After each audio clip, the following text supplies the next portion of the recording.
pra ela e eu mandei a minha voz. Que bradinha, boy.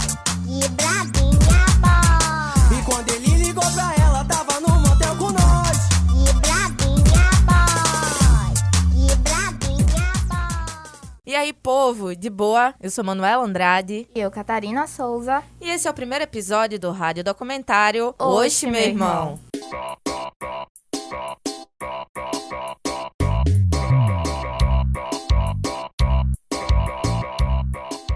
O Oxe, meu irmão é um projeto especial do podcast Quebraba, contemplado pelo edital de difusão da Lei Aldir Blanc, publicado pela Secretaria de Cultura do Estado de Pernambuco, em parceria com o governo federal. E aqui vamos tratar dos nossos temas favoritos, cultura e periferia. E nesse primeiro episódio, vamos trocar uma ideia sobre cultura popular. Mas antes de começarmos o nosso papo pra valer, me digam aí, o que vem à cabeça de vocês quando falamos de cultura popular? Carnaval? Ciranda? Quem sabe aquela feijoada de domingo? De música a comida, passando por lendas e costumes, tudo parece se resumir à cultura popular, a cultura do povo. Mas ela seria mesmo todas essas coisas? Ou melhor, só isso? Para uma explicação mais didática, trouxemos o mestrando em comunicação pela Universidade Federal de Pernambuco, Antônio Lira, e o mestre de ciranda e maracatu rural, Anderson Miguel. Mas então, pessoal, pra gente começar, eu queria que vocês falassem pra gente o que é cultura popular. Começando por Antônio Lira. Por favor, Antônio. É claro que eu acredito que quem está mais apto a falar o que é a cultura popular são as pessoas que praticam a cultura popular. Mas eu aqui, enquanto pesquisador, estou para falar um pouquinho sobre o conceito de cultura popular. Como assim um conceito de cultura popular? Porque cultura popular é uma ideia que foi criada. Assim como o Nordeste é uma ideia que foi inventada, cultura popular é uma ideia que foi inventada. E ela foi inventada com propósitos específicos. E muitas vezes essa ideia, que é uma ideia engessada, acaba trazendo ecos na comunicação e prejudicando o entendimento dos fenômenos culturais na sua complexidade. Porque, a princípio, a ideia de cultura popular, ela é uma coisa que, como vocês falaram, está presente em todo lugar, é a cultura do povo. Mas, assim como o termo música popular brasileira, a gente sabe que, às vezes, algumas manifestações se encaixam no que se entende por cultura popular e outras não. E se isso acontece, é porque essa ideia, na verdade, reproduz uma série de outras ideias que são construídas em torno dela. Massa. Anderson, conta pra gente um pouquinho o que é que você considera como cultura popular.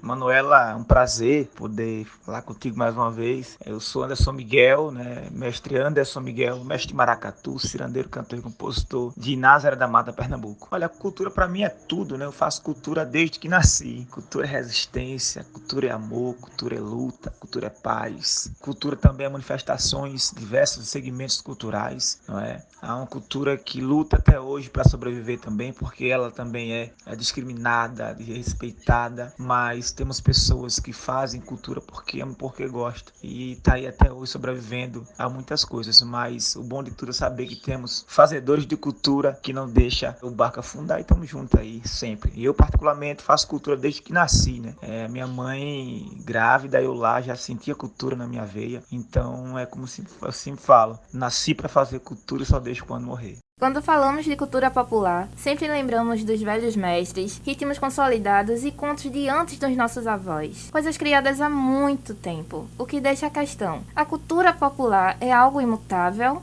Começando dessa vez por Anderson, Anderson, o que é que tu entende sobre isso? A cultura popular é imutável ou não é? Olha, Manuela, a gente sabe que com o tempo tudo muda, Particularmente aqui nas tradições do maracatu, da ciranda, tem mudado muita coisa, O modo de cantar, o jeito de fazer também. Ela sempre cabe a alteração, mas respeitando sim a tradição, Cultura é isso, ela é movida pelo tempo, A gente tem pessoas da antiguidade aqui que pensam de um jeito, mas tem uma cabeça nova que chega agora para poder inovar um pouquinho, mas sem ferir a tradição. A gente tem esse cuidado aqui de inovar um pouco a nossa cultura, mas sem ferir a tradição, que é um cuidado que eu tenho, seja no maracatu, seja na ciranda, no cavalo marinho, etc. Mas eu acho que a cultura ela é isso, ela sempre tem um espaço para poder inovar um pouquinho. E eu particularmente tenho inovado, algumas coisas. Recentemente fiz um disco novo agora, de ciranda, 2018, sonorosa, que cabe um pouco de inovação, Mas também a gente tem um cuidado de não ferir a tradição. E você, Antônio? Como é que você vê essa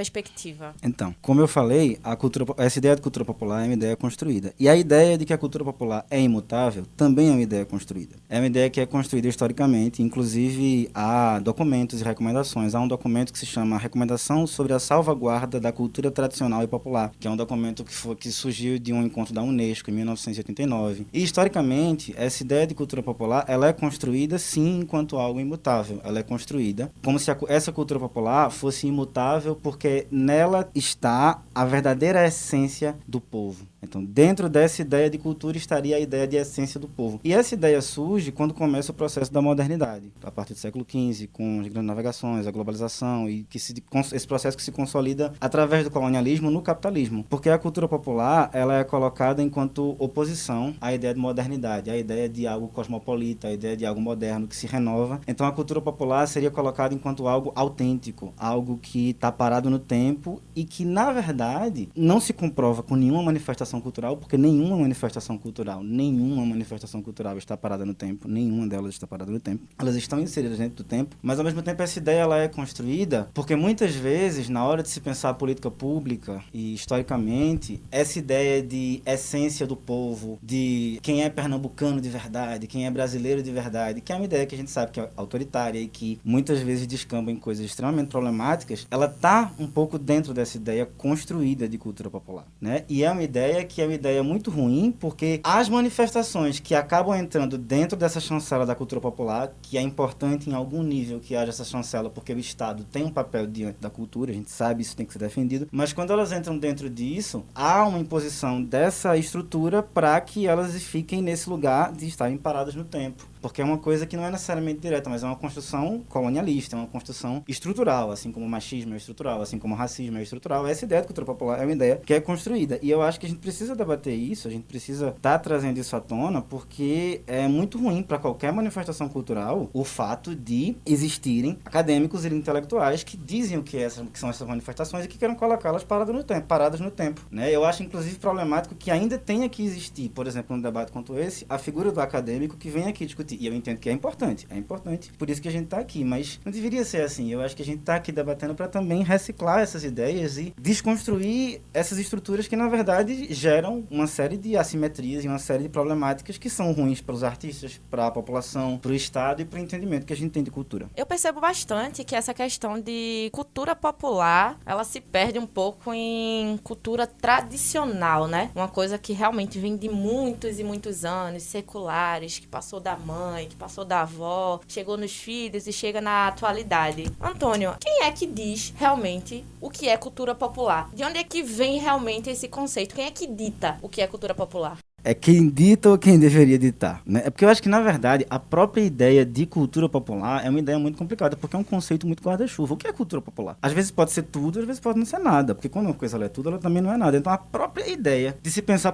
toda cultura não seria popular, a gente pode pensar toda cultura não seria popular, toda cultura não vem de um povo, ou de povos, ou de grupos sociais, ou de indivíduos, então toda cultura não seria popular. Na verdade, a própria construção da ideia de cultura popular, que vem de acadêmicos, políticos, intelectuais, que estão pensando o Estado moderno, ou seja, tem um pesquisador, Durval Muniz de Albuquerque Júnior, que ele escreveu um livro, A Invenção do Nordeste, que ele fala como a ideia do Nordeste foi inventada, e lá ele coloca uma série de intelectuais, Ariano Suassuna, Câmara Cascudo, que são artistas intelectuais que estão pensando, Gilberto Freire, que estão pensando a cultura e que estão construindo essa ideia de cultura popular. Agora, essa intelectualidade que está pensando a ideia de cultura popular, ela tem uma identidade. Ela geralmente é masculina, ela geralmente é branca, ela geralmente vem das classes médias altas ou das elites, e como todos os conceitos desse mundo que a gente vive, né? Essa ideia de cultura popular é uma ideia que ela é construída historicamente e que ela está associada com certas classes sociais que pensam de maneira hegemônica, de maneira não necessariamente hegemônica, mas assim, controlam a maneira que essas coisas são pensadas, e quem está fora desse acordo, as pessoas que estão fora desse acordo, que é a maioria da população, acaba por ter que se adequar a essas categorias, né? Porque no fim, cultura popular é uma categoria. E eu acho que a gente tem que pensar um pouquinho a própria ideia de categoria, porque se a gente coloca uma coisa numa caixinha, caixinha, aí parece que essa coisa ela não é outra coisa, mas como é que você vai colocar as manifestações brasileiras, culturais, numa caixinha? Todo dia aparece uma coisa nova, gente, todo dia. Se você viajar pelo Brasil, você vê a quantidade de como cada região tem uma cultura que ao mesmo tempo você consegue perceber que ela faz parte de uma cultura nacional e tem uma tradição da formação histórica do Brasil, da América Latina, mas ao mesmo tempo tem uma particularidade de cada lado. Aí como é que você vai tentar encaixar isso numa definição em 2 palavras? Você pegar tudo isso, você pegar o maracatu, a ciranda, o forró, o samba e colocar, isso falando de música aqui, música e dança, mas e colocar tudo dentro de uma caixinha, cultura popular. É muito complicado, né? Muito vazio, né? Muito vazio. Pobre. Exatamente. Pra uma cultura tão rica. E assim, eu acho muito interessante que as culturas aqui em Pernambuco, consideradas populares, como eu já falei na minha fala anterior, né? É o frevo, é o maracatu, é a ciranda, o caboclinho, que são culturas ancestrais, E né? o Mangue Beat também. O Mangue Beat que já é mais, um tanto quanto mais contemporâneo, né? Só que isso, por que eu te coloquei isso? Porque isso é interessante pensar, porque se você pensar que geralmente há uma série de manifestações que estão colocadas dentro dessa ideia de cultura popular. Aqui em Pernambuco tem uma delas que é colocada lá há muito pouco tempo. Por quê? Também por quê? Porque essa ideia de Pernambuco enquanto lugar que preserva a cultura popular e essa ideia de cultura popular enquanto frevo, ciranda, maracatu está dentro de uma ideia de nação Pernambuco, ou seja, de uma maneira de pensar a identidade cultural do povo pernambucano que está associada a grupos políticos, a partidos políticos, a ideologias que estão se reproduzindo, a classes sociais que estão fazendo. Se você pensar que no livro da Invenção do Nordeste, do Val Muniz, coloca que a ideia do Nordeste é pensada pelos filhos das elites culturais que estudam na Europa ou que chegam em Recife, que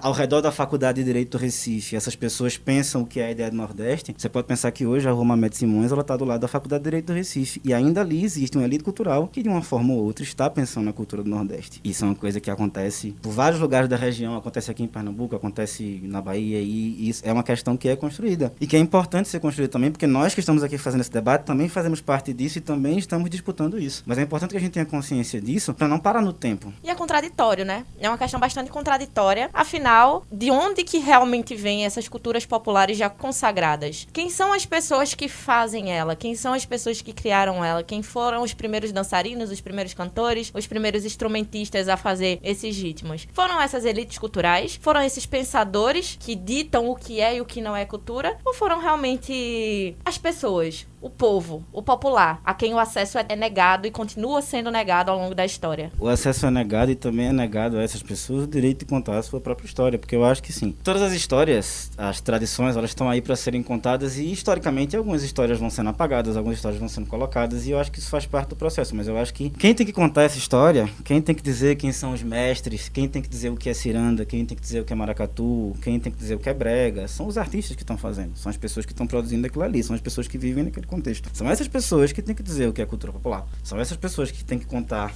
a história, que tem que se dar a essas pessoas a chance que elas contem as próprias histórias delas. Ou seja, tem que se dar espaço, tem que se permitir. E isso é uma questão que acaba esbarrando nas assimetrias históricas do Brasil, né? Em como o Brasil ele é construído dessa forma. O conhecimento ele demora para ser democratizado. Se você pensar que a primeira Constituição que a gente tem que realmente abre no papel, né? Porque na prática a gente sabe que sim, mas a primeira Constituição que no papel coloca uma ideia de democracia realmente generosa e universal é de 89, faz muito pouco tempo, né? Então é claro que está associado uma coisa com a outra, mas muita coisa foi feita nos últimos anos, muita coisa foi feita. A gente teve Gilberto Gil como ministro da Cultura no governo Lula, a gente está tendo esse debate aqui, a gente tem todos os debates que acontecem aqui em Pernambuco, historicamente, né? Então, assim, desde da época da invenção do Nordeste, esses debates que acontecem aqui que são muito importantes para o Brasil e dos quais a gente faz parte, né? Então é importante estar debatendo, mas é importante estar entendendo que há uma estrutura aí, que ela é muito poderosa e ela quer se perpetuar. E a gente tem que saber como destravar